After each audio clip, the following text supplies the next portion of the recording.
Boa noite a todos. Sejam todos bem-vindos a essa casa de amor, a essa casa de luz, a essa casa que tanto nos auxilia, nos esclarecendo, nos informando e falando de Jesus.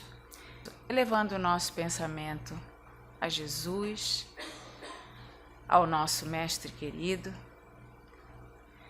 que nos oferece suas palavras no Evangelho, que nos ensina sobre a fraternidade e sobre amar ao próximo como gostaríamos de sermos amados.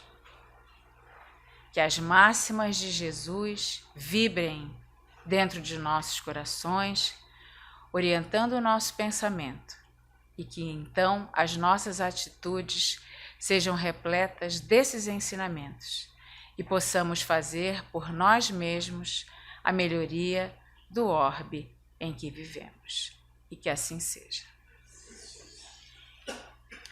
O departamento doutrinário, ou ele nos oferece um tema para que a gente fale aqui na exposição doutrinária, ou algumas vezes se pergunta qual o tema que você gostaria de falar. E foi nos dada uma possibilidade de escolha de fazer assim: escolha um tema do Evangelho para falar. Qual o tema que você quer falar? E eu escolhi o tema O Homem de Bem. Todo mundo, quando lê um livro, às vezes gosta mais de uma determinada parte do livro, de uma determinada mensagem que tem naquele livro. E, além de vários livros que eu gosto, o Evangelho, eu tenho 2 capítulos que me são preferidos, embora todos sejam especiais. Um é o 5º capítulo, que fala de bem-aventurados os aflitos, porque lá a gente encontra a explicação e o consolo para as nossas dificuldades, porque como pessoas encarnadas sempre nos depararemos com alguma situação de dificuldade, já que habitamos um mundo de expiação e provas. E o capítulo 17, que é o capítulo Sede Perfeitos, em que se fala dos caracteres da perfeição, o homem de bem, os bons espíritas, a parábola do semeador, instruções dos espíritos sobre o dever, a virtude, fala dos espíritos superiores e inferiores, o homem no mundo e cuidar do corpo e do espírito. Isso são os itens que constam neste capítulo. E, além de ser um capítulo muito bonito, ele, quando a gente abre aleatoriamente o Evangelho, e eu abri numa situação, não vou dizer difícil, mas uma situação muito importante da vida da minha família, quando a gente abriu aleatoriamente, caiu neste capítulo. Então, além dele ser especial, ele tem um significado para nós. Então, quando a gente fala do Sede Perfeitos, a gente não pode deixar de falar de Deus, porque Deus é perfeição absoluta. Ele nos oportuniza a vida, e essa vida, inúmeras teremos, várias teremos, através daquilo que nós espíritas conhecemos como reencarnação, através da sua bondade, da sua misericórdia, do seu amor e da sua justiça, que são os atributos de Deus de forma infinita, ele insere na nossa consciência, quando nos cria como espíritos, ele nos dá o livre-arbítrio, ou seja, a capacidade de nós fazermos as nossas escolhas na condução das nossas vidas, e ele nos dá as suas leis, lá na nossa consciência. E nos dá, inicialmente, naquele momento da criação, a ignorância. Então, nós vamos caminhar para conquistar o saber, para conquistar, através desse livre-arbítrio, os nossos conhecimentos, buscando a evolução na aquisição das virtudes. E essas leis, que são as leis de Deus, e elas estão todas descritas, esmiuçadas, uma por uma, lá na terceira parte do Livro dos Espíritos, tá?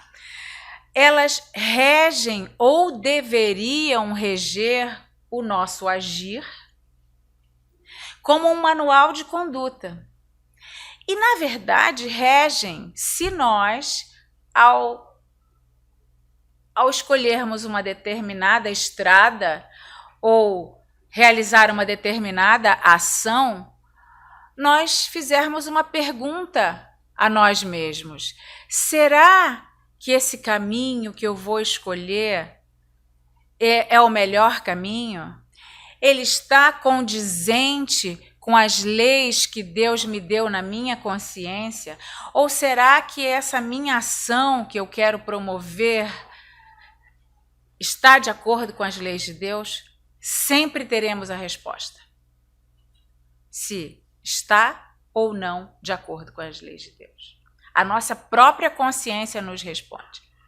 Muitas vezes a gente, seduzidos ainda por este mundo tão cheio de imperfeições, a gente, mesmo sabendo que está em desacordo, a gente segue aquele outro caminho. Porque às vezes a gente não conhece a doutrina dos espíritos, que nos explica, nos ensina que todo caminho mal traçado, mal escolhido, que é uma liberdade que nós temos, vai promover um equívoco, para nós não chamarmos de erro. Foi uma decisão equivocada. Isso promove dor. São os nossos problemas, as nossas dificuldades, as nossas situações de desespero, de lágrimas. Por quê? Porque a dor é pedagógica. Ela nos explica não como um castigo, não como uma punição, que aquele caminho não foi o melhor caminho.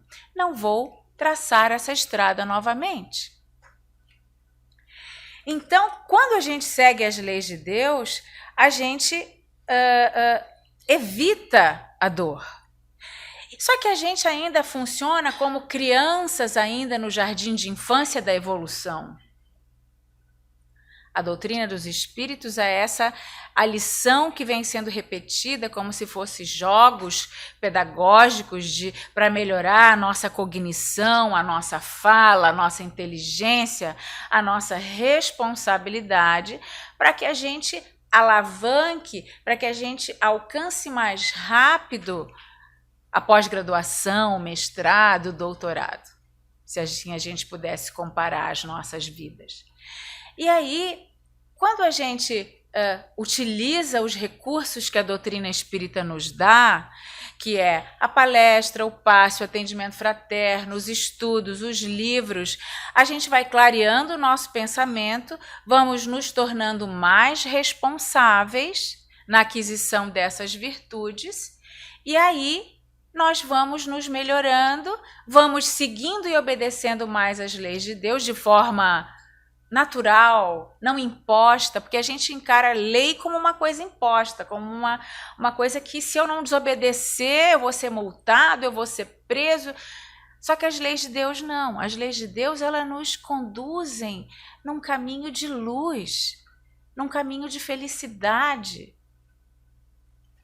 Só que a gente ainda é desobediente, a gente ainda é resistente a seguir leis. Esse mundo aqui tão sedutor na materialidade, que nos oferece através de situações sedutoras, do poder, do egoísmo, do eu, que a gente é induzido a agir e pensar assim, a competição da melhor posição no trabalho, do melhor prêmio, a gente acaba sendo conduzido a pensar primeiro em mim. E aí, nesse momento em que a gente é egoísta, a gente não deixa a doutrina espírita entrar dentro da gente e promover o esclarecimento. a gente continua sendo egoísta, a gente não quer acreditar que eu programei na reencarnação vir diabético, vir baixinho e narigudo, vir com problemas de hipertensão arterial, de talvez ter um câncer aos 60 anos. Imagina se eu vou programar isso. Só que a gente programa a nossa encarnação da melhor maneira possível para gerar o melhor aproveitamento daquele momento aqui quando encarnados, para que a gente se melhore e conserte os equívocos. E aí é por isso que a gente é reticente em seguir esse caminho. Não acreditamos, então, que essa proposta que Deus nos dá, do recomeço através da reencarnação, tenha sido perfeitamente escolhida por mim, permitida por Deus, que através dessa sua bondade e misericórdia nos oferece essa oportunidade. O capítulo, o item O Homem de Bem, ele é muito longo e eu gostaria, não querendo ser repetitiva, mas eu acho que ele é muito lindo, não posso deixar de comentar. Alguém aqui já leu esse item no Evangelho, O Homem de Bem? Alguém já leu? Né? É lindo, né? Então, o homem de bem, o verdadeiro homem de bem é aquele que pratica a lei de justiça, que é uma lei de Deus, de amor e de caridade, também de Deus, em sua maior pureza. Se interroga a consciência sobre os seus próprios atos, pergunta a si mesmo se não violou essa lei, se não fez o mal e se fez todo o bem que podia. Se negligenciou voluntariamente uma ocasião de ser útil. E se ninguém tem o que reclamar dele, enfim, se fez ao outro tudo aquilo que quereria que fizesse com ele. Se nós pudéssemos exercitar todas as noites, na hora de fazermos as nossas orações, em que a gente já apagou a luz, já desligou a TV, já fechou o livro que a gente estava lendo e a gente vai lá fazer as nossas orações para bem dormir, a gente pudesse fazer esse questionamento. Hoje eu fiz todo o bem que estava a meu alcance? Será que eu fiz alguma coisa que alguém tem um tantinho assim a falar de mim? Porque a coisa que a gente mais sabe fazer é falar mal do outro, né? E aí se a gente faz tudo regido pela lei de Deus, ninguém vai ter o que falar de nós. O homem de bem tem fé em Deus, em sua bondade, em sua justiça, em sua sabedoria. Sabe que nada ocorre sem a sua permissão e se submete em todas as coisas à sua vontade. Isso aqui é muito lindo. Por quê? Porque quantas e quantas vezes nós estamos passando por vicissitudes e dificuldades ferrenhas, imensas. E a gente diz, Deus, por que comigo? Ao invés de, Deus, eu estou fraco, eu estou triste. Eu sei que isso me cabe. Eu sei que essa prova é minha. Porque eu sei da perfeição da tua justiça que não colocaria nada nos meus ombros que não fosse para mim, ou que eu não fosse capaz de carregar. Então, se isso é para mim, se me cabe, me dai força, me dai coragem, renova em mim a fé, renova em mim a esperança, a vontade de ultrapassar esses obstáculos. E quando a gente é submisso à vontade de Deus, a gente ultrapassa os obstáculos. E a gente diz depois, eu consegui, eu fui mais forte. Eu não me desesperei porque eu sabia que Deus estava comigo. Sabe que todas as vicissitudes da vida, todas as dores, todas as decepções, todas as provas ou expiações, as aceita sem murmurar. Como eu falei antes. encontra satisfação nos benefícios que derrama, nos serviços que presta, nos felizes que faz, nas lágrimas que seca, nas consolações que dá aos aflitos, muitas vezes com um simples sorriso, um bom dia, para alguém que estava se sentindo esquecido, desamparado. Só a gente dizer bom dia significa muito às vezes. Seu primeiro movimento é de pensar nos outros antes de pensar em si, de procurar o interesse dos outros antes do seu próprio. O egoísta, ao contrário, calcula os lucros e as perdas de toda ação generosa. Respeita nos outros todas as convicções sinceras e não lança o anátema àqueles que não pensam como ele. Isso aqui, às vezes, é muito difícil, porque mesmo sabendo, e eu brinco assim, às vezes a pessoa é a única a pensar daquele jeito. Todos ao redor dela pensam diferente. Mas todas essas pessoas não respeitam o jeito daquela pessoa pensar.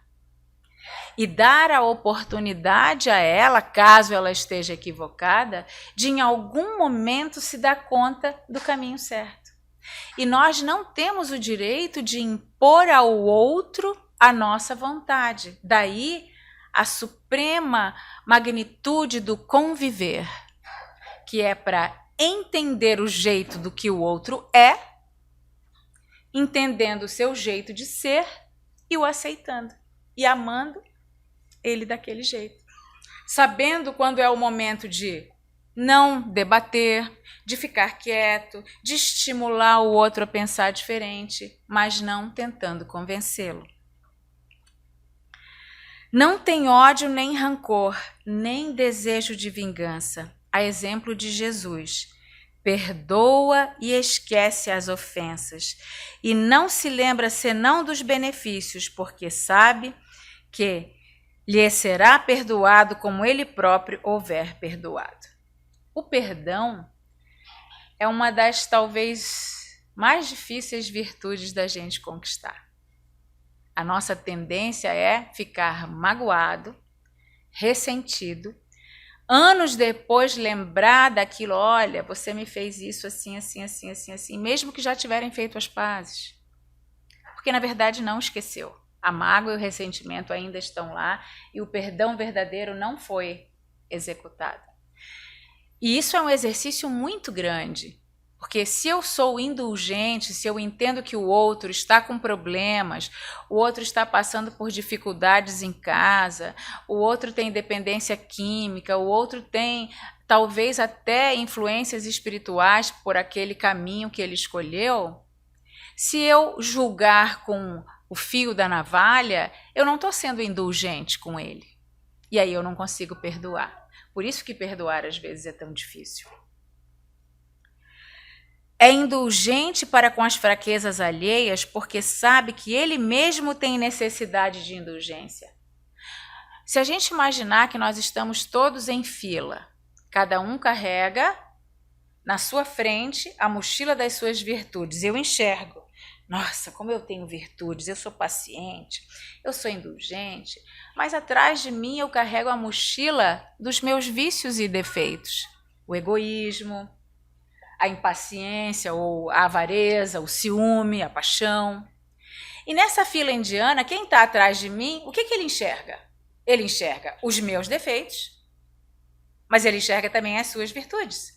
Por isso que é tão fácil criticar. Porque a gente está sempre atrás de um que tem defeitos. E só enxergo as minhas qualidades. Então, se eu não conseguir ser indulgente, eu nunca vou compreender o outro, assim como Jesus disse, aquele que está sem pecado que atire a primeira pedra, na passagem da mulher adúltera que seria apedrejada pela lei judaica. Essa passagem está lá no Evangelho. O homem de bem estuda as suas próprias imperfeições e trabalha sem cessar em combatê-las. Eu só posso combater aquilo que eu já enxergo. E o Espiritismo, ele nos auxilia com as palestras, com as situações que a gente vive, o atendimento fraterno, nos auxilia a desembaçar o espelho do nosso conhecimento de nós mesmos. Claro que não aparece lá no espelho uma luz que pisca na nossa testa lá, impaciência, impaciência, impaciência, impaciência, impaciência, não aparece isso lá. Ou egoísta, egoísta, egoísta, que essa luz pisca em todos os espelhos. Ela ainda pisca nos nossos espelhos. E aí, como isso não está acontecendo, cabe a gente fazer esse convite que Santo Agostinho diz, dessa reflexão do nosso dia. Será que eu fiz todo o bem que podia? Será que eu não fiz mal a ninguém, aquilo que eu falei antes? Porque a gente diz, nossa, eu fui impaciente naquela hora, então se eu fui impaciente, eu sou impaciente ainda. Eu tenho que conquistar isso. Como é que eu posso buscar isso? E aí a gente vai analisando isso, vai fazendo o Evangelho no Lar, que é uma ferramenta impressionante e poderosa de que nos auxilia nesse nosso entendimento, né? Todos os esforços do homem de bem tendem a poder dizer a si mesmo no dia de amanhã que há nele alguma coisa de melhor do que na véspera.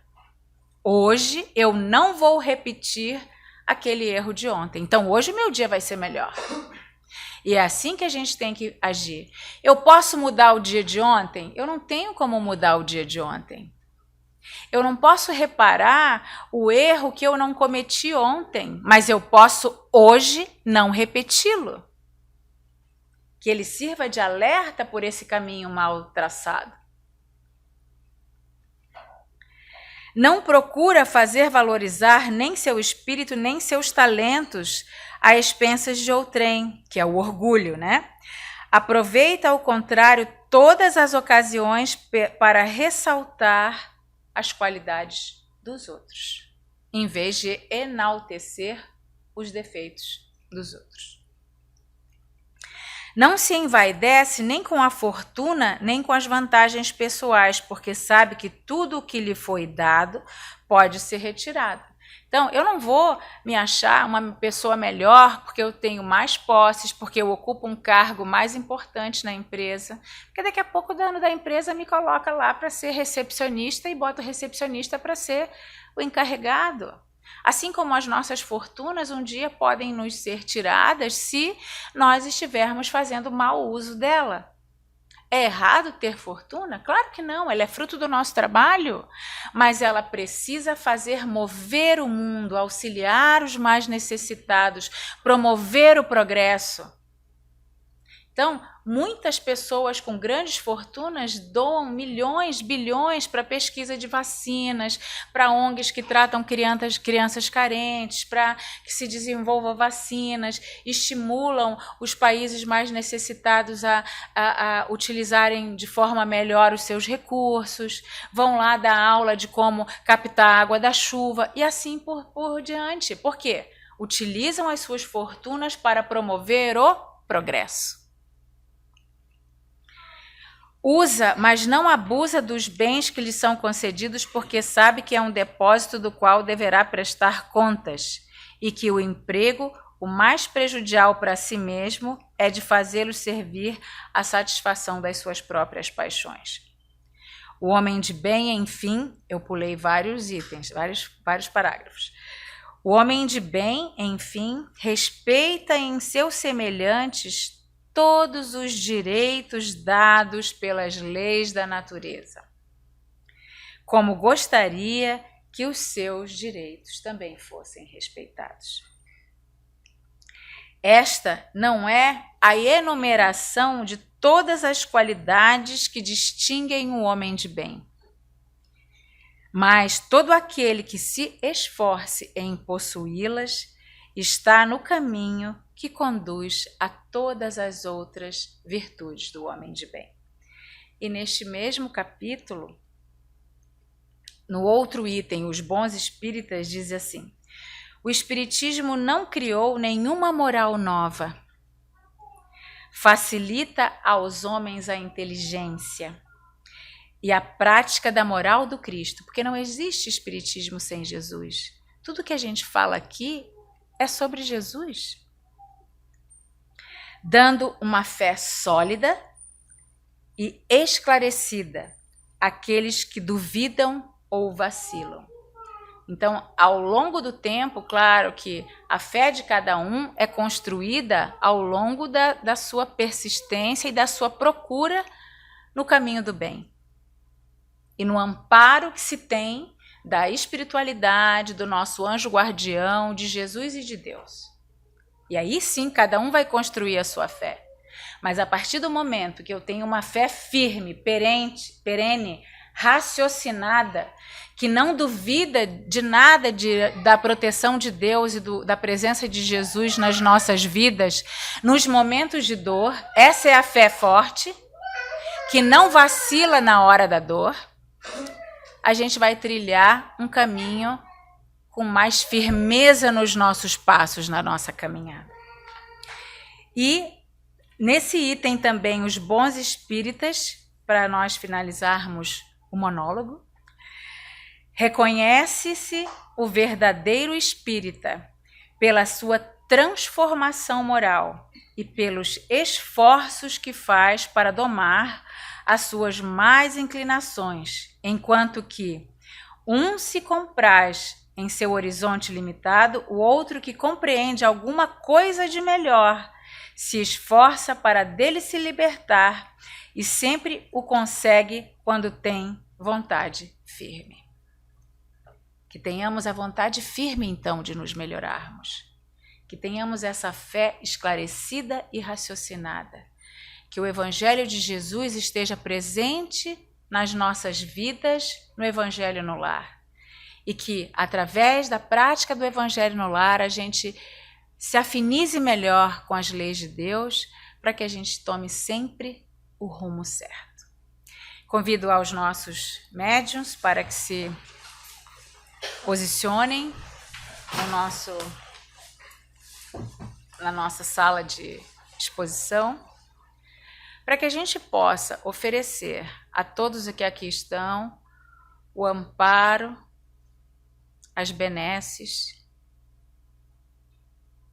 que esses bons espíritos que nos dirigem, que orientam a nossa atividade, todas as nossas atividades na Casa Espírita, que essas benesses possam ser complementadas com os fluidos materiais dos nossos irmãos médiuns, tendo a certeza que, ao estarmos aqui, estamos recebendo tudo aquilo que necessitamos, na medida certa, no momento certo, para restaurar todas as moléculas malsãs que porventura estejam habitando o nosso perispírito.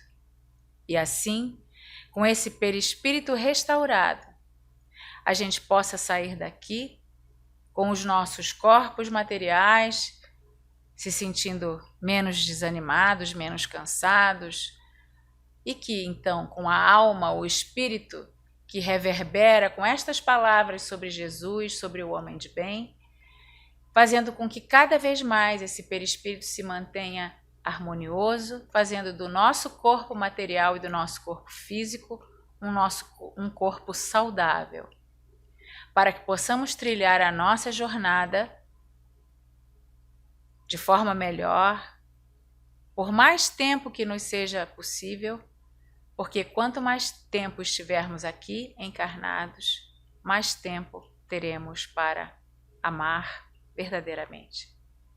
Que a paz de Jesus preencha nossos corações e nos acompanhe até os nossos lares, fazendo deles também um porto seguro, um lar de amor, de caridade e de justiça.